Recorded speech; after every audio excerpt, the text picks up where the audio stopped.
Broadway Beat. Broadway. Broadway Beat. Broadway Beat. Broadway Beat. Broadway. Listen to the Broadway Beat. Broadway makes you want to move your feet. Everybody's tapping into everything that's happening on Broadway Beat. Broadway Beat. Broadway Beat. Broadway Beat. Hello, I'm Richard Ridge, and welcome to Broadway Beat, where we bring you the very best of what the New York theater scene has to offer, and Happy New Year. This week we have a look at the last two musicals to open during the fall season. We're at the Plaza Hotel for the opening night celebration for Shrek the Musical, which is playing at the Broadway Theater. But we start things off at Studio 54 for the opening of Roundabout Theater Company's latest, their new production of the 1940 Richard Rodgers, Lorenz Hart, and John O'Hara musical, Pal Joey. With a new book by Richard Greenberg, choreography by Graciela Danielle, and direction by Joe Mantello, Pal Joey stars Stockard Channing, Martha Plimpton, and stepping into the role of Joey is Matthew Rhys.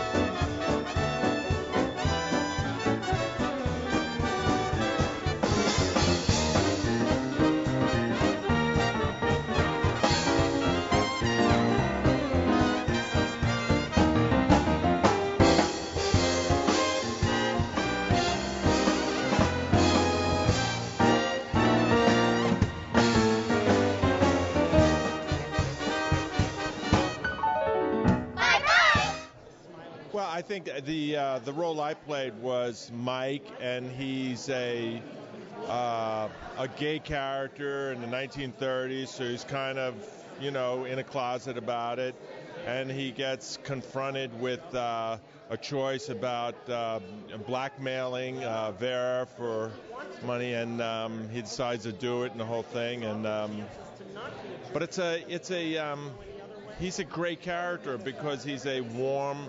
He's a warm person, and he wants to do the right thing, and he's a nightclub guy.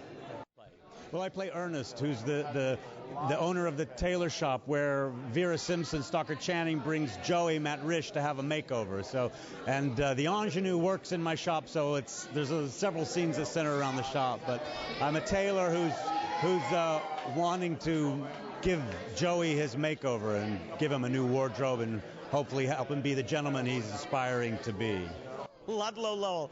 Well, I got the audition, and I know enough about Pal Joey and the history that when I got the song "The Flower Garden of My Heart," I was like, okay, I know who he is to the show.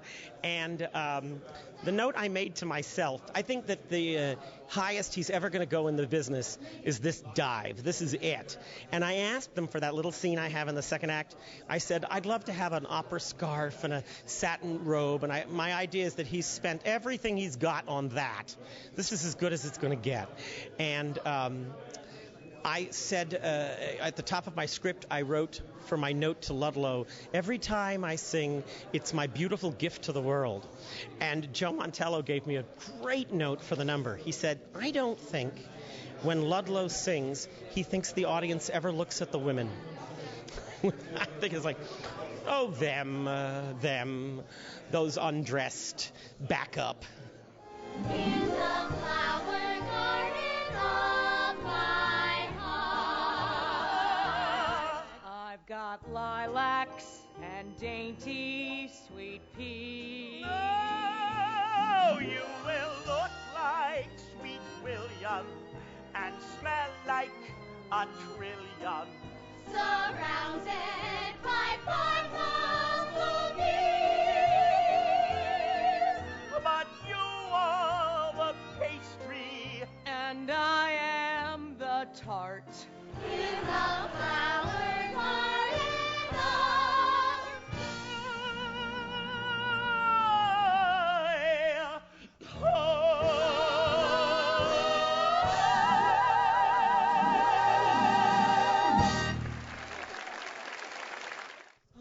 God, Gladys is, she's a dream come true for me. She and I are very closely connected, I feel.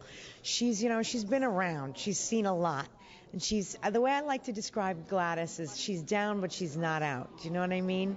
I really love her. She's funny, she's wry, she's witty, she's dark, but she's also vulnerable, and you know what I mean? I like that.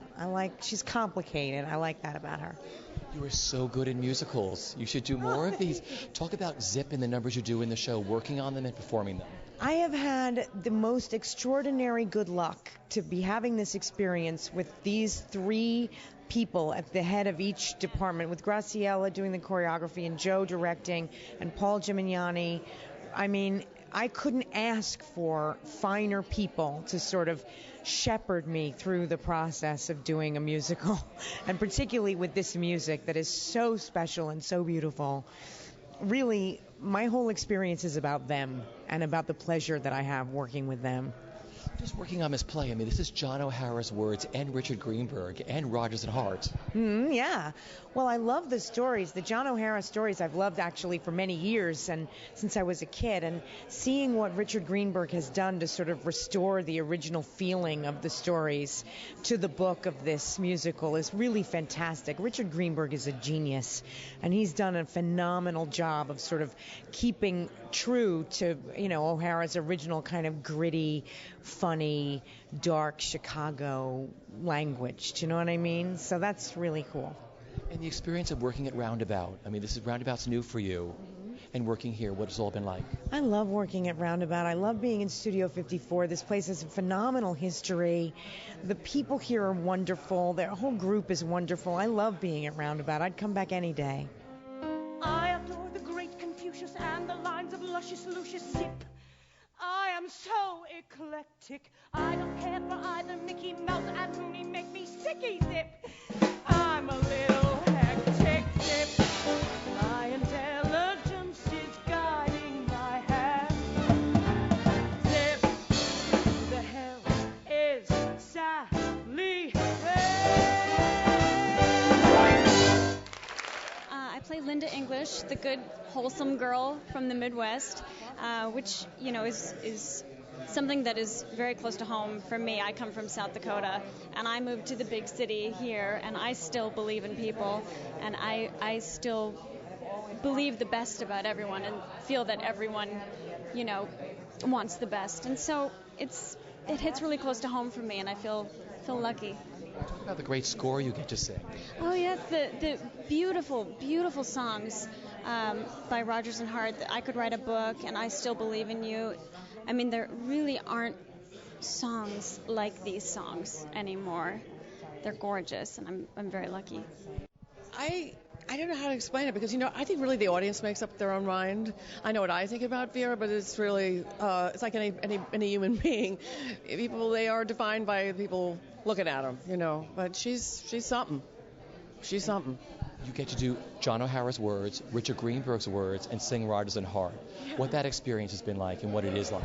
Well, Mary Rodgers, daughter of, came backstage tonight, and it was genuinely ecstatic, and that meant more to me than anything, I think, because we're trying to make this music so fresh to people who really aren't familiar to it and live up to its magic and wonder to people who are familiar with it. So, we're all feeling pretty good tonight. Talk about your new leading man. I mean, Matthew literally stepped into the show in like 24 hours. Talk about him and what that's been like. It's been amazing. I mean, ironically, I've now done the show more with Matt than I did with Christian. So, this was great sort of Mandela of life sort of moves on, and we miss Christian, but obviously he was injured and couldn't continue. And Matt now has become Pal Joey. And working here at Roundabout again, what the experience is like and what the Roundabout family is like for you.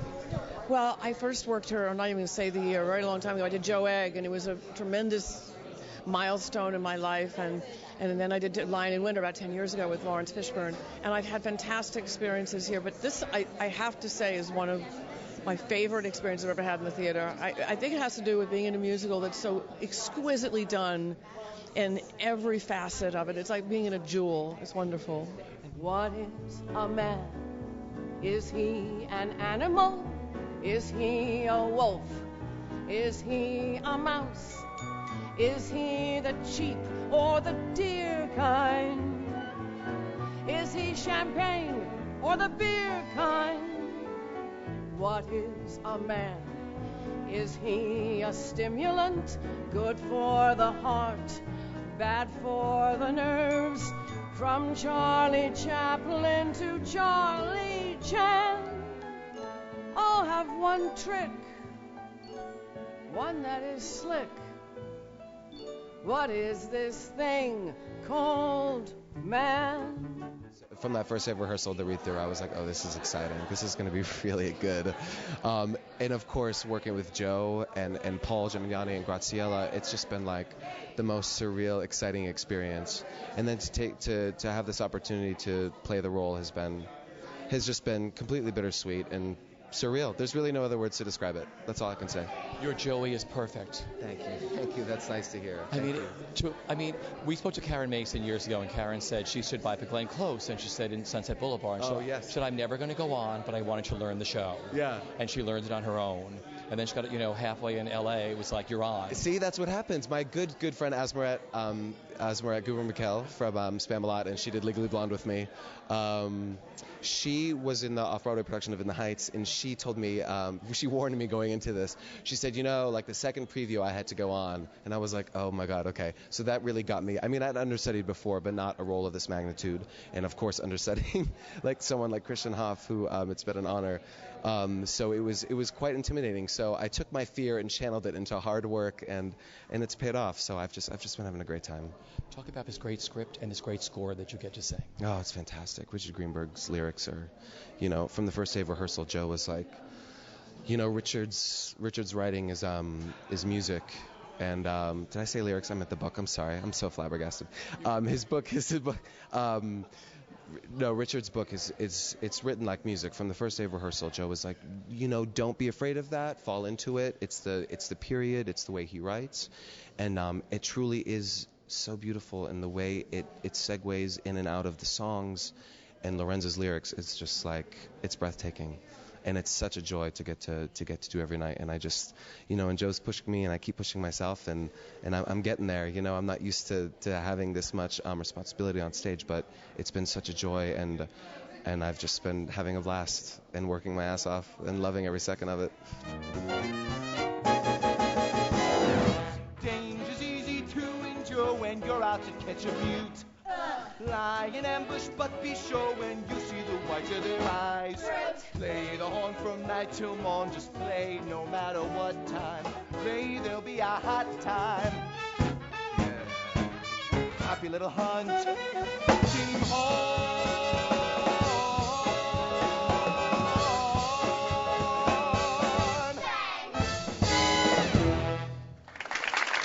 We're at the Plaza Hotel for the opening night celebration for Shrek the Musical, which is playing at the Broadway Theater.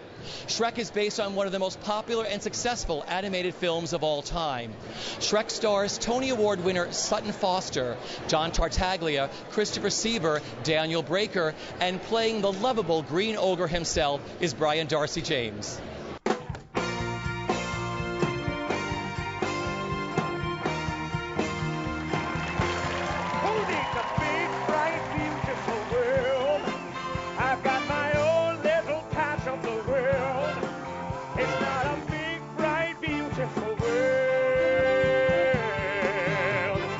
It's mine, alone it's mine, and it's mine,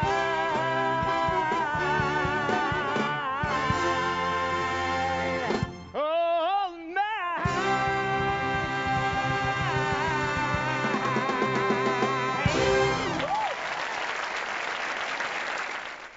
No, the audiences are just they can't get enough of it. The cast is stunning, the sets are beautiful, the music's great. It's got it all. It's just, young ones, old ones, anything in between. The matinees have been spectacular. It's just the audiences love it, and it's just it's the most exciting thing to see that reaction. I think that's one of the biggest challenges of the show, actually, is that because it should be epic and it should be big enough to be a fairy tale and Broadway size, but it's really a story about three people walking in the woods. So to try and get that balance was something, that we really paid attention to because it's so important. So what was it like for you when you added the audience into the mix in New York? Talk about that experience. Well, New York audiences are very specific. So we had certain information from Seattle, and New York responded to different things. Some things we could predict, some things we couldn't predict. But it's so, once you get past those first couple of previews where all the certain kind of folks come, then you start to get people who are just buying tickets, not with folded arms, but like really want to hopefully be entertained. And that's when you really learn what you need to know, where people are bored and where they're laughing. When the kids kick their chairs, I watch the kids, and when they kick their chairs, that's what you look at. So we did a lot of work in 6 weeks. The best part has definitely been my collaboration with Janine, frankly. She's a great partner, and just bouncing songs back and forth with her was always the best part of the process. What's great about you wrote the book and the lyrics. Talk about that whole thing. Well, I've written one book to a musical, but not lyrics. And so this process was much more like writing a play, frankly, because, when I did High Fidelity, I would write a scene up to a song, or I would write a scene that got turned into a song. With Shrek, I got to actually write the dramatic event of the scene, which is, in a musical, generally is the song. So it was great fun. It was really satisfying as a dramatist to do that. I'm really grateful because it's a hard show to do. It's a very big show, and to make it feel intimate, which I feel like it is just a huge, I think, accomplishment on all parts, all departments. Everybody worked so unbelievably hard right up until the last minute when we froze it. So I'm mostly what I feel is proud of everybody. What I love about your score is I love your vocal arrangements. I mean, you work with Tim, right? Yes. Yeah, it was I don't usually do vocal arrangements together, and what we ended up doing was I would do one, and then he would put something on it, and then he would do one, and I really loved that because I've usually worked alone, and it brought out something unusual. His voicings are very different from mine, so I've really loved doing that.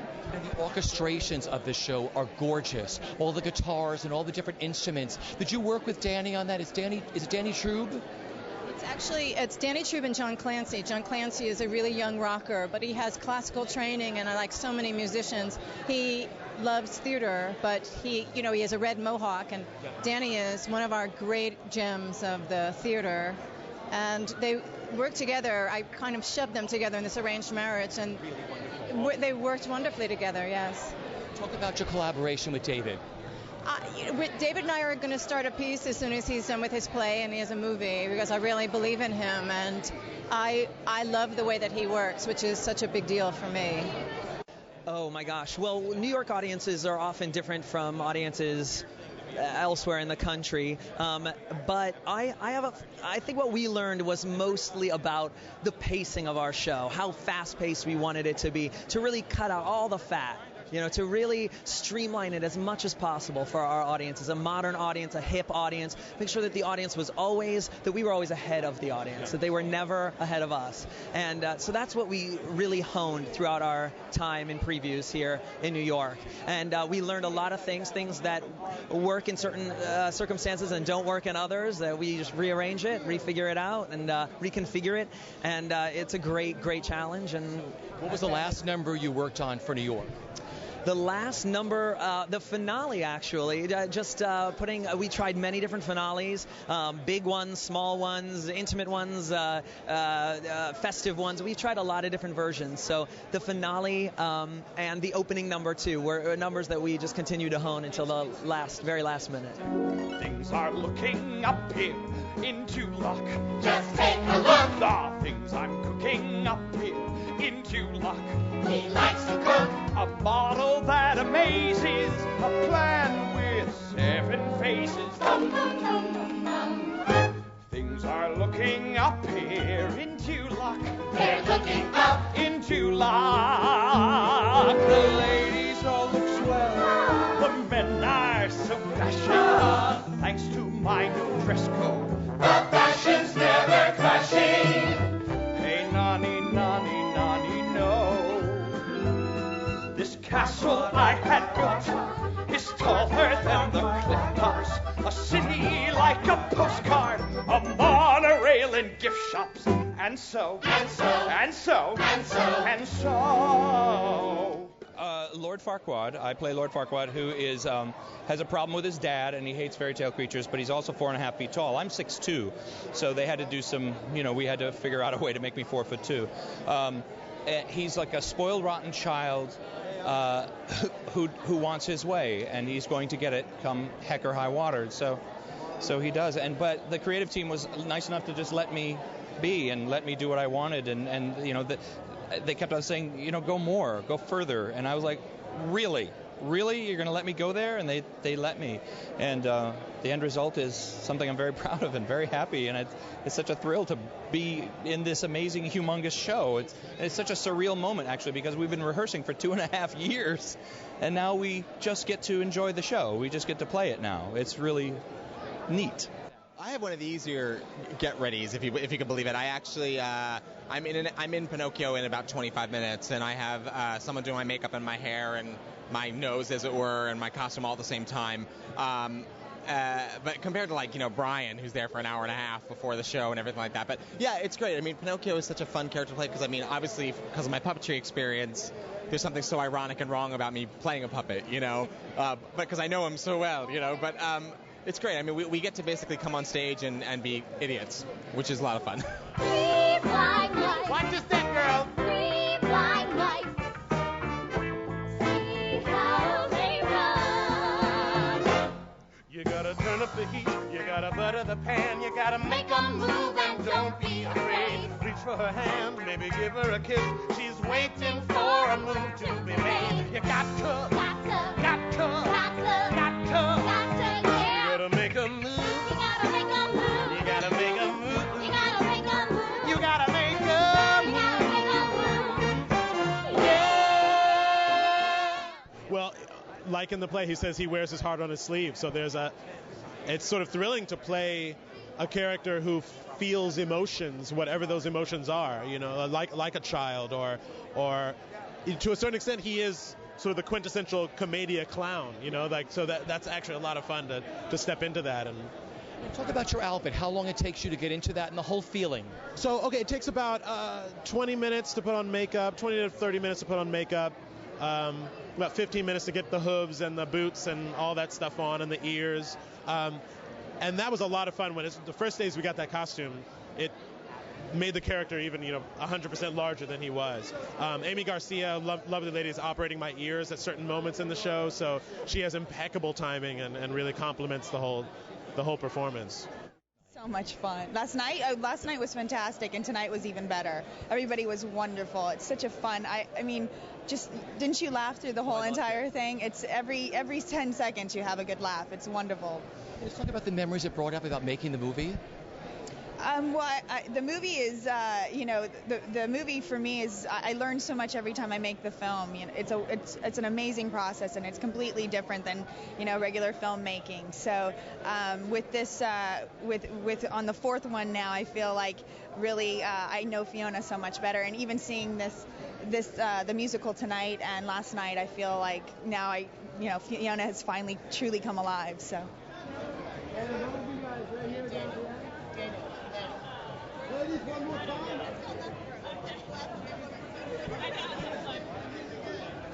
I'm a find, I'm a catch, and a very gifted bowler. It won't be long now, I guarantee.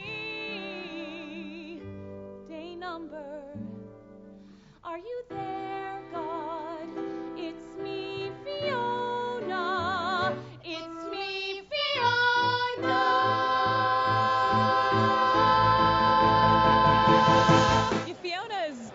She's probably one of the greatest characters I've ever had a chance to play. She's probably the closest to myself, actually. I can be goofy and dorky and fart and fun, and there's just so many opportunities to just really have fun with her, because she's not your typical princess. She wants so desperately to be, but she's just not. And she really finds her true self when she meets Shrek. And it finally accepts the ogre within. But in meeting Cameron Diaz, I mean, it's all crazy. She was so gracious and so lovely. She was here last night, and she came again this evening, and it's just a thrill. And she just told me how she thanked me for doing Fiona justice, and I was just it's just wonderful to meet her, and I'm glad to be playing this part. Top this! I missed my prom! My dad and mom sent me away. It was my birthday. I was sent away on Christmas Eve. Mm-hmm. Haha, there is essentials, Ari got a hot plate and a chamber pot, and every morning I would toilet. No choice, I had no toilet. Just a view of devastation, a one-window isolation in my bedroom and very little headroom. 20 years I sat and waited. I'm very dedicated. On the walls the days were added. Long all the walls are padded. The hardest part, I think, has been a constant calibration of the makeup and the costume, and making sure that it's honest and real, and yet it gets across as an ogre would get across, which is a unique problem to have to encounter. So as an actor, that's been the most. I wouldn't say hard, but it's taken most of my time and energy and concentration to figure that one out. And talk about this wonderful book and this score that you get to work on. Well, of course, the book is by David Lindsay-Abaire, as well as the lyrics, and the incredible scores by Janine Tesori. It is a beautiful combination of humor, funny, laugh out loud funny, and tender, touching moments, both musically and in the book and lyrics. They have worked very, very, very hard to capture, I think, what the film does so brilliantly, which works on two levels of humor and keeping kids entertained and keeping adults just as entertained. And a musical isn't a musical without music, which is probably the most obvious statement you've ever heard this evening. But Janine serves and delivers that incredibly, and I'm honored to get to sing her music.